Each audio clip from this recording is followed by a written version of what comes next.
Oi, pessoal. Aqui é o professor Renato Columbi, do Instituto Federal do Paraná. Assim como vocês, eu estudei na Escola de Administração. Eu fiquei bastante feliz com o convite da professora Julice em conversar com vocês aí da URGS. A ideia, então, é que a gente possa dialogar sobre uberização. Penso que é um tema tão atual quanto complexo. Vocês já devem estar percebendo isso, né, com a proximidade com essa discussão. Também sei que foi indicada, então, para vocês a leitura do Tom Slee, né, que trata sobre a nova onda, né, do trabalho precarizado.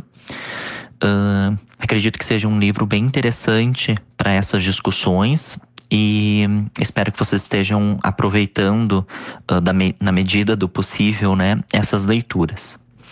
Bom, com esse convite eu fiquei pensando algumas coisas e eu pensei que importa dizer que eu acredito que tanto o livro, assim, inicialmente, quanto a minha fala aqui, rápida, vão servir como disparadores, tá? Para uma reflexão maior que é necessário que vocês façam, que a gente faça juntos.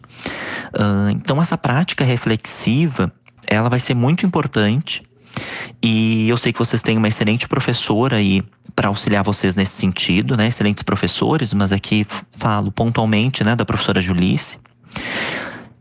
Para pensar, sobretudo, né, no que se refere a esses elementos, e eu diria explícitos e implícitos, desse fenômeno que vai além de questões que a gente possa ver num primeiro momento, eu imagino, quando a gente pensa a uberização, mas questões ainda mais amplas. O que eu quero dizer com isso? Eu acredito que quando a gente está falando de uberização, a gente está falando de novos desenhos e tensionamentos que se fazem presentes na atualidade das relações de trabalho, tanto no Brasil quanto no mundo.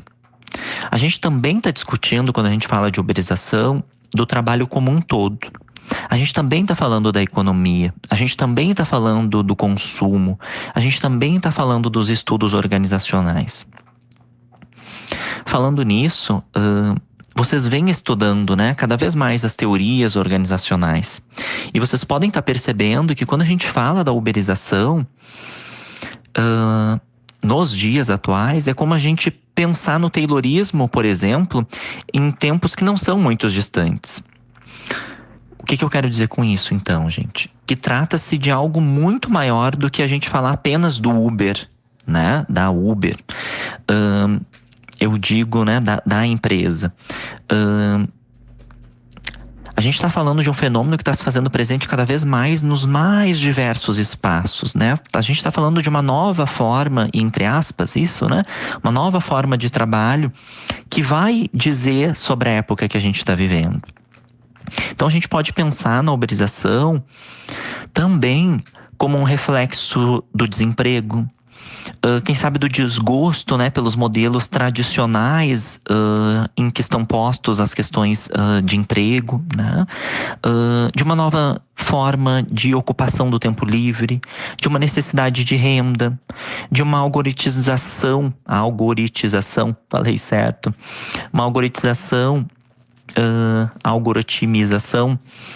do trabalho, dos usos, né, dessa tecnologia no nosso cotidiano, de um projeto de informalização, de flexibilidade, né, dos contratos de trabalho, ou ainda das ausências, né, de contrato de trabalho. Enfim, a gente pode pensar de muitas formas e cada uma delas, né, daria aqui possibilidade de uma conversa específica, que não é o nosso objetivo, né? O que eu espero é que, ao pensar sobre essas coisas que agora estão no áudio e a partir da leitura do livro, novas possibilidades, né, de pensar sobre essas questões se abram. E eu falo isso na esperança, né, que se desperte em vocês um olhar ainda mais crítico, eu diria, no que tange aos reflexos disso na vida desses trabalhadores, de quais promessas eles estão acreditando fazer parte, de quais realidades a gente está falando. Eu não quero aqui também passar todas as minhas percepções sobre o tema, Primeiro porque isso seria praticamente impossível, né? Pelo formato e tempo que a gente tem. E segundo porque, assim como vocês, eu ainda estou construindo a minha forma de me relacionar com esse fenômeno, que é bastante novo para todos nós. Eu ainda estou aberto para aprender sobre isso e acredito que isso seja bem importante. O que eu sei é que a economia de compartilhamento pode ser muito legal, mas para isso há uma necessidade de uma consciência sobre os usos e os abusos disso, né? Sobre a forma como a gente enxerga as pessoas que fazem isso acontecer. Eu falo principalmente dos trabalhos, né? Dos trabalhadores submetidos então a essa nova e para alguns única forma de provimento das suas necessidades mais básicas, enquanto há outros, né? Que enriquecem às custas disso. Acho que essa é apenas uma das muitas reflexões que a gente pode fazer. É claro que também tem o aspecto de que é uma oportunidade de trabalho, de geração de renda, mas a grande questão que fica é com quais custos, né? Custos para quem? De que forma isso está se dando? E eu falo se dando no gerúndio mesmo, porque isso está acontecendo nesse exato momento. E eu penso que nós somos parte disso de alguma forma. E para finalizar então, eu me coloco algumas perguntas, pensando que a gente é parte disso então de alguma forma. Como é que será que individualmente, né, a gente pode minimizar isso? Quem sabe comprando diretamente de estabelecimentos comerciais que fazem diretamente as suas entregas? Como é que a gente pode pensar isso de uma forma organizacional? Quem sabe optando nos estabelecimentos em que a gente trabalha, que a gente faz a gestão, ou que a gente é proprietário e proprietária, de fazer então a contratação de empregadores com os direitos legais garantidos, né? Como é que a gente pode pensar isso, então, de uma forma ainda mais ampla? Refletindo sobre tudo isso, discutindo como é que estamos, né, fazendo tudo isso até aqui. Quem sabe tensionar políticas públicas que pensem nesse sentido?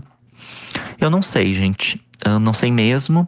Eu só sei que é importante que isso tudo seja pensado. Parabenizo a professora Julice por trazer essa temática. E que a gente possa, então, aqui tá dando o primeiro passo nessas reflexões, ou mais um passo. E fica o meu desejo de boa leitura do livro, bons estudos, né, deste e de outros estudos e pesquisas que se mostram bastante pertinentes. E eu acho que, sobretudo, desejar boas resoluções desses e outros desafios para nós enquanto administradores e cidadãos, tá bom? Espero que tenha sido válido esse áudio de alguma forma. Até uma próxima.